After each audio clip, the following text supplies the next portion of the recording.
고린도전서 15장을 부활장이라고 말씀을 드렸어요. 히브리서 11장을 믿음장, 그렇죠?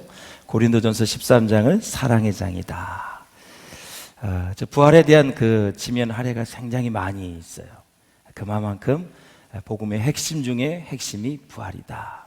앞으로 한 두세 주 더 할 터인데 부활의 확고한 신앙을 정말 가질 수 있기를 바라고, 부활이 성경적인 근거가 어떻게 됐는지, 이 역사적으로 얼마나 소중하게 이렇게 여겨져 왔는지 한번 고린도전서 강해가 끝날 때 여러분 부활의 기쁨이, 부활의 능력이 충만하시기를 주의 이름으로 축원합니다. 사랑하는 여러분, 2000년 전에 일어난 사건이 역사적 사건으로 굳어 있는 것이 아니라 오늘도 이 시간에 산부 예배를 드리는 저와 여러분들이 오늘도 우리의 영이 꿈틀거리며 살아있는 십자가의 사건, 부활의 사건이 된다라는 것입니다. 할렐루야. 죄와 저주 아래에 있던 우리들, 죽어가는 우리 한 사람 한 사람이 예수님과 함께 죽는 경험을 하게 되는 것입니다. 우리 한번 예수님과 함께 내 자아가 죽을 수 있기를 주의 이름으로 축원합니다. 그 자아는 살아봤자 전혀 우리에게 도움이 되지 않습니다. 우리 함께 죽읍시다, 여러분. 자아가 같이 죽었으면 좋겠습니다. 그래서 내 안에 사신 분이 예수 그리스도가 될 수 있기를 주님의 이름으로 축원을 드립니다. 십자가에 흐르는 그 진홍색의 피가 우리 손에 만져짐으로 우리의 삶의 변화와 감히 혁명이 일어날 수 있기를 주의 이름으로 축원합니다. 누구든지 그리스도 예수 안에 있으면 새로운 피조물이라, 이전 것은 지나갔으니 보라 새 것이 되었도다 그랬습니다. 새 것, 완전히 우리의 영이 새로워진 새 것, 새 작품, 새 인생, 새로운 영이 된 것입니다. 죽었던 영이 살아났다라는 것입니다. 사랑하는 여러분, 내 안에서 보혈의 능력을 직접 경험하는 것 뿐만 아니라 예수님의 십자가와 함께 죽는 것, 그리고 예수님의 십자가와 함께 다시 살아나는 것, 이것을 경험함으로 우리의 삶은 이전과는 전혀 비교할 수 없는 온전한 삶으로 새롭게 변화를 경험하게 될 줄로 믿습니다. 지금 온 천지 만물이 얼마나 아름답습니까? 풀과 꽃과 나무에서 새싹이 싹 돋아나고 있습니다. 겨울에는 다 죽었던 것 같은데 어김없이 하나님은 이 새로운 봄을 맞이하게 되면 만물이 소생하는 걸 보고 우리는 기뻐합니다. 더 우리가 영적인 욕심이 있다면 내 영이 살아나는 기쁨을 누릴 수 있기를 주의 이름으로 축원합니다. 만물을 바라보면서 저렇게 싱싱하게 신선하게 아름답게 피어나는 꽃들과 모든 풀들, 나무들 얼마나 아름답습니까? 우리 하나님은 그것뿐만이 아니라 저와 여러분의 영이 소생하기를 원하는 거예요. 새롭게 되어야기를 원하는 거예요. 사랑하는 여러분, 그렇습니다. 우리가 예수님과 함께 죽음으로 모든 저주가 풀립니다. 예수님과 함께 부활함으로 우리의 연약함이 치유되고 회복이 될 줄로 믿습니다. 그러므로 십자가의 능력보다, 부활의 능력보다 더 큰 것은 없습니다. 세상에서 가장 큰 것은 십자가의 능력, 부활의 능력입니다, 여러분. 정말 우리의 인생을 복되게 하는 것이죠. 사랑하는 여러분, 그런데 만약 부활이 없다면 어떻게 되겠습니까? 기독교의 근간이 되는 부활 사건을 통해 우리는 세상의 거짓 가르침과 공격을 이기고 시험도 이기고 끝까지 환난 속에서도 고난 속에서도 우리의 믿음을 지켜낼 수 있기를 주의 이름으로 축원합니다. 지키는 것도 큰 능력입니다, 여러분. 믿음을 지키세요. 흔들릴지언정 자빠지지 마시고, 흔들릴지언정 넘어지지 마시고 다시 오뚜기와 같이 일어나서 믿음의 길, 십자가의 행진을 잘 할 수 있기를 주의 이름으로 축원합니다. 사랑하는 여러분, 성경을 아무리 보아도 부활을 증명하려는 그런 의도가 전혀 없다는 것을 우리는 알 수 있습니다. 왜냐하면 사실을 증명할 필요는 전혀 없기 때문에 그렇습니다. 언제든지 보면 사실이 아닌 경우에는 이론도 많이 있고요, 사실이 아닌 경우에는 굉장히 생각도 많이 있고 말이 많습니다.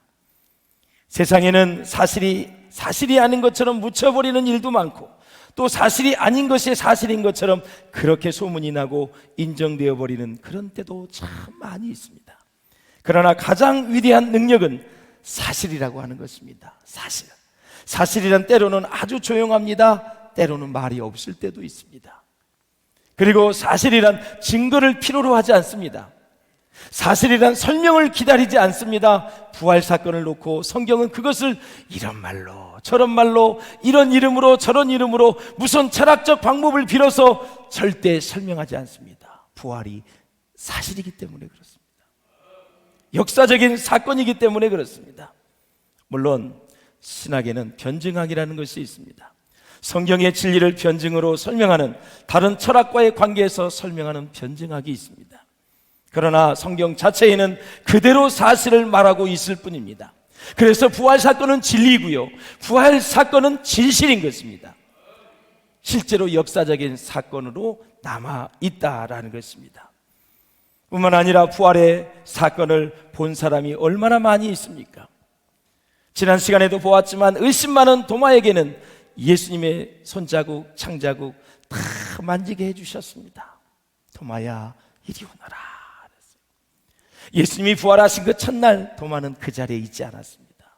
다른 제자들은 다 모였는데 부활을 믿지 않고 의심이 되니까 가봤자 아무 소용이 없다는 것이죠. 드디어 8일 만에 다시 예수님이 도마를 만나 주셨습니다.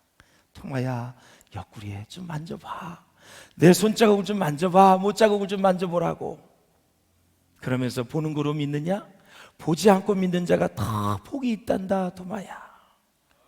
도마가 뭐라 그랬어요? 주님을 만났습니다. 영안의 눈이 열렸어요. 믿음이 열린 것입니다.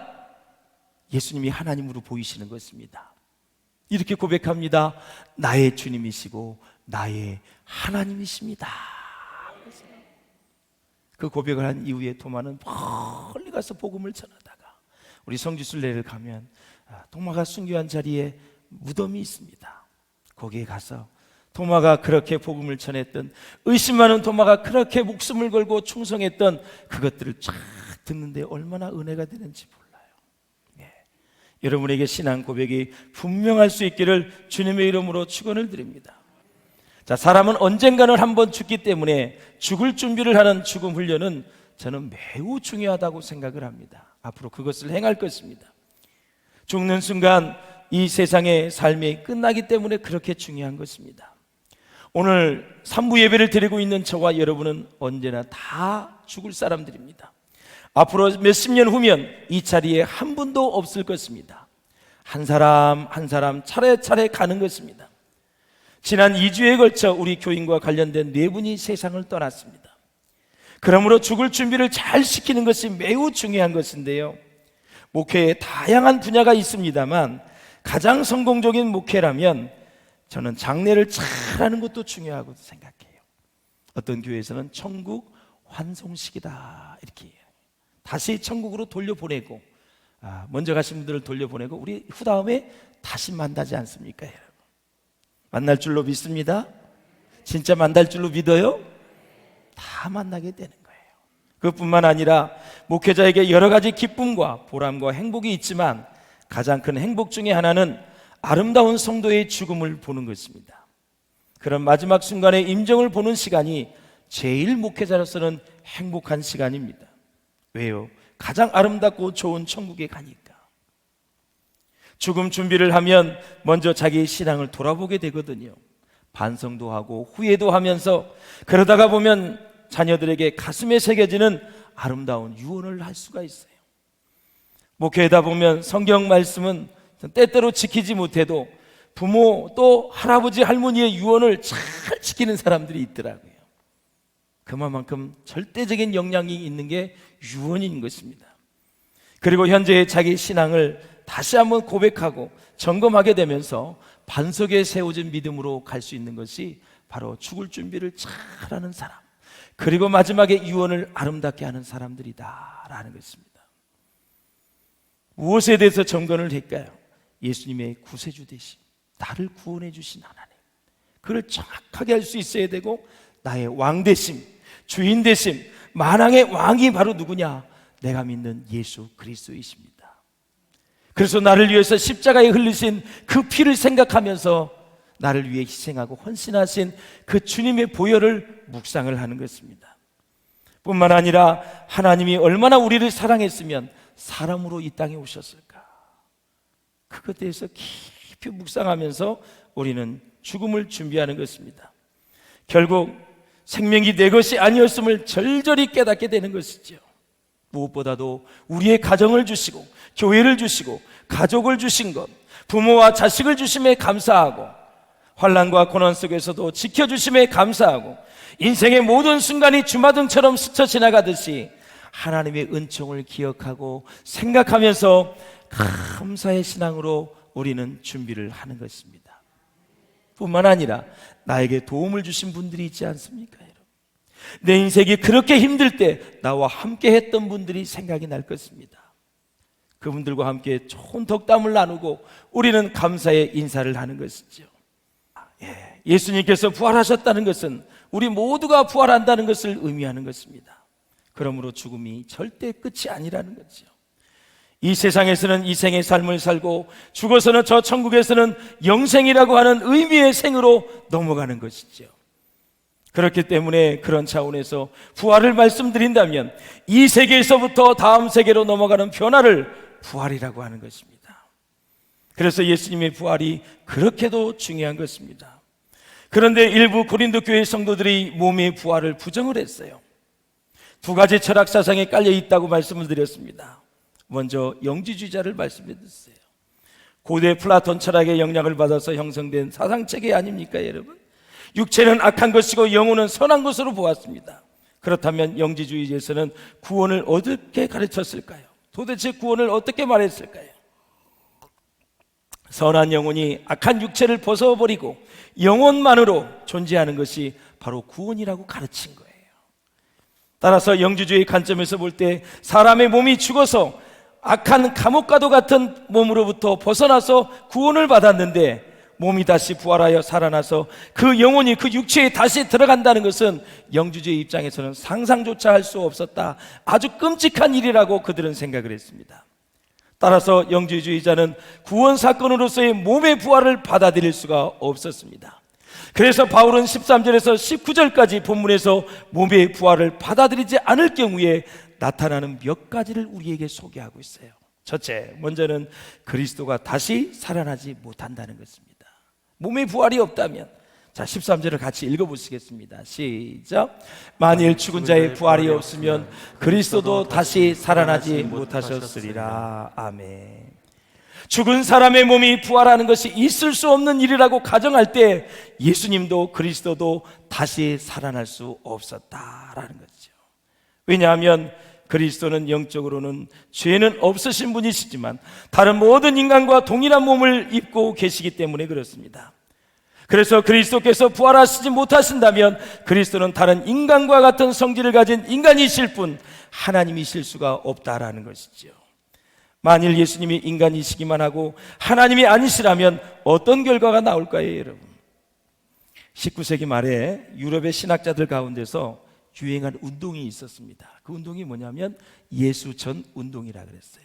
이게 무슨 운동이냐면 성경에 등장하는 예수님에 관한 기록 중에서 초자연적인 역사, 기적, 표적, 이적을 다 제거해버리고 인간이신 예수에 관한 기록들만 모아서 예수님의 전기를 새롭게 써보자는 그 운동이 예수전 운동이었습니다.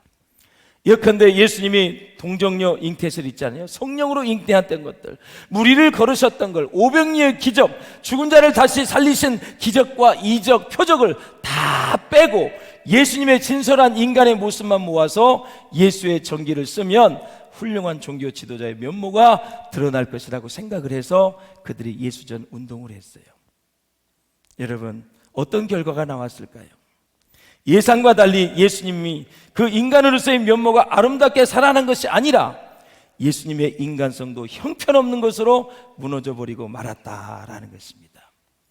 바로 이 예수님의 초자연적인 역사와 인간적인 모습, 이것은 뗄래야 뗄 수 없는 긴밀한 관계로 연결이 되어 있습니다. 예수님은 완전한 사람입니다. 완전한 하나님이십니다. 그래서 예수님의 인성과 신성을 하나의 핏줄로 연결되어 있기 때문에 바로 신성의 분야, 이적과 표적과 같은 그런 모든 것들을 칼로 잘라서 피를 쏟게 하면 인간성 안에 있는 피도 다 흘러나와 버린다라는 것이죠. 그런 면에서 만약 예수님이 부활하지 않았다면 정말 희대의 거짓말쟁이가 되었고 사기꾼이 될 수밖에 없었다라는 거죠. 이 점이 바로 예수님과 다른 종교 지도자들의 차이다라는 거죠. 유일하게 우리가 하나님 되신 예수님을 믿고 있는 거예요. 참 이 자리에 앉아있는 자체가 기적이지요. 진짜 큰 축복을 받은 것입니다.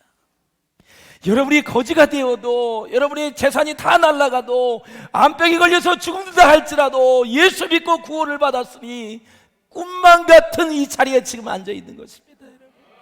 이걸 아셔야 됩니다. 깨달으셔야 됩니다.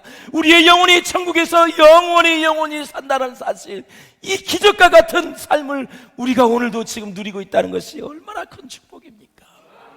놀라운 축복입니다.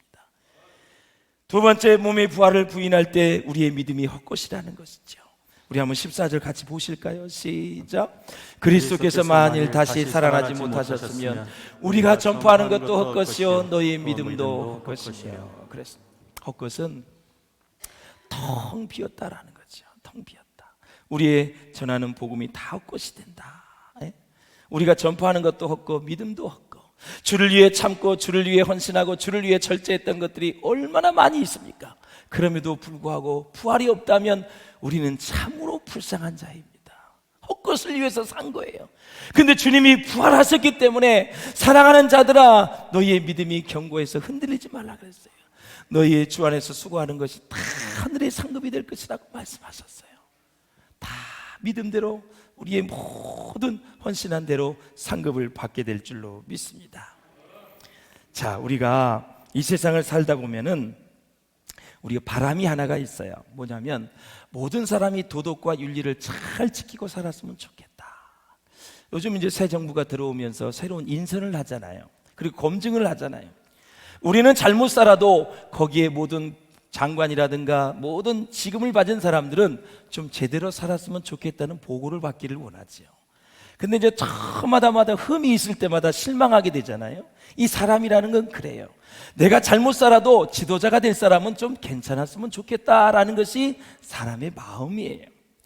자, 이런 이제 사회 여러 가지 그 상황에서 이제 그 칸트라는 철학자, 지난번에도 말씀을 드렸지만 이 철학자 칸트가 참 바르게 살아야 된다 계속 가르쳤어요. 그랬는데 그의 제자들이 이제 따지고 듭니다. 그렇다면 바르게 살아야 하는 근거를 좀 제시해라라는 거죠, 칸트한테. 자, 이제 칸트가 공경에 빠지게 됩니다. 자신이 한 말 때문에 공경에 빠져요. 그래서 바르게 살아야 한다고 얘기는 했지만 근거를 대지 못했기 때문에 학문적으로 깊이 수렁에 빠지게 됩니다. 그때 칸트는 이렇게 말합니다. 이성을 가지고 하나님이 존재하는지 존재하지 않는지 우리는 알 수 없다고 주장을 합니다. 그래서 하나님의 존재, 내세, 영생, 하나님의 심판을 말할 수 없다고 얘기를 해요. 자, 이런 상황에서 사후에 하나님의 심판이 있다고 말을 하면 얼마나 좋을까요? 그런데 이제 항의를 받습니다. 자, 칸트요, 선생님, 교수님, 하나님도 없고 내세도 없고 영생도 없고 하나님의 심판도 없는데 우리가 무엇 때문에 도덕적으로 바르게 살아야 됩니까? 그저 우리는 정말 마음껏 쾌락을 즐기고 하고 싶은 거 실컷 하고 그렇게 살다가 죽는 것이 최선의 삶이 아닙니까? 그리고 제자들이 따져드는 거예요. 그러니까 칸트가 할 말이 없는 거죠. 그 이후에 칸트가 이제 고민을 합니다. 아주 하면서 이런 말을 했죠. 사람들에게 도덕적인 삶을 살라고 가르치기 위해서는 하나님의 존재나 하나님의 내세나 영생이나 하나님의 심판이 있어야 되겠다라는 것을 가정하기로 결심을 합니다. 네 가지예요. 항상 하나님의 존재, 내세, 영생, 하나님의 심판입니다.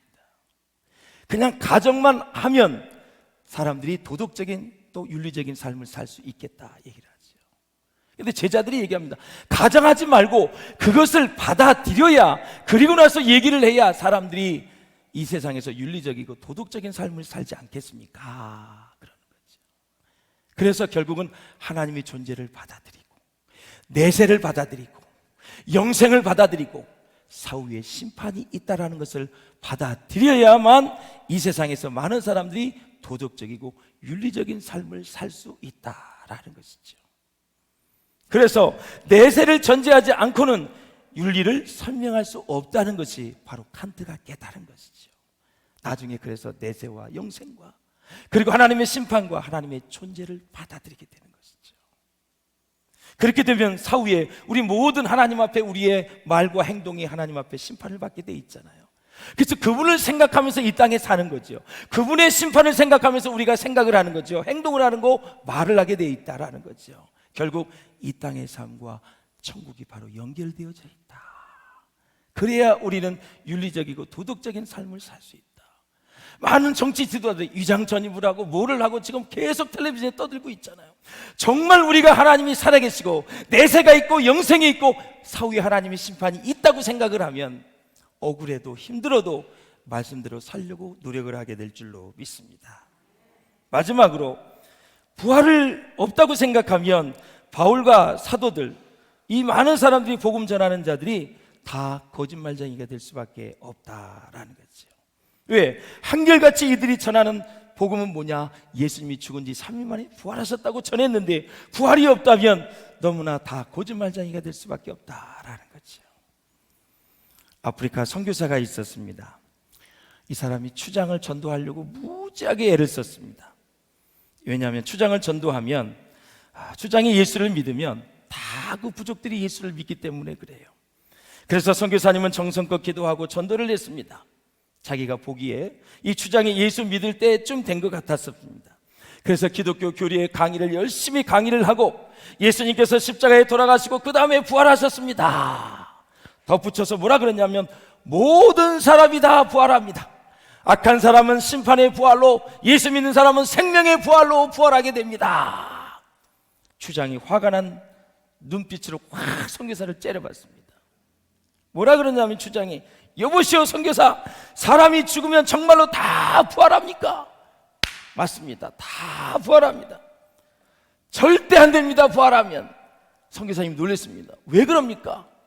이 추장이 뭐라 그러냐면 내가 억울하게 죽인 사람이 많은데 그 사람들이 다 살아난다면 나를 또 죽일 것입니다. 그래서 부활하면 안 된다는 거예요.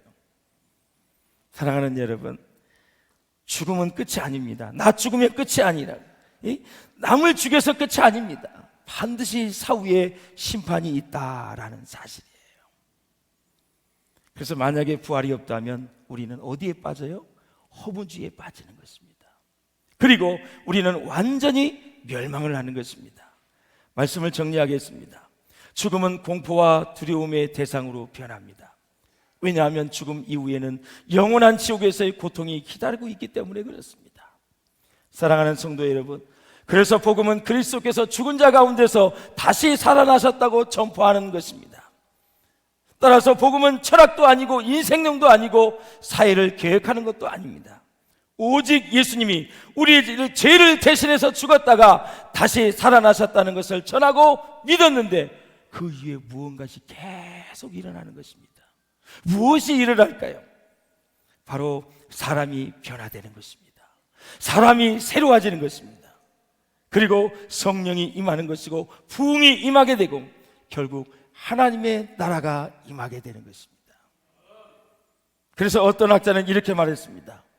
플라톤은 철학을 남기고 아리스토텔레스는 과학을 남겼다. 예수 그리스도께서는 부활과 함께 영생을 우리에게 주셨습니다. 그랬어요. 사랑하는 여러분, 복음 중에 복음, 이 부활의 복음을 가지고 영원히 주님을 잘 섬기고 승리하는 저와 여러분 될 수 있기를 주의 이름으로 축원합니다.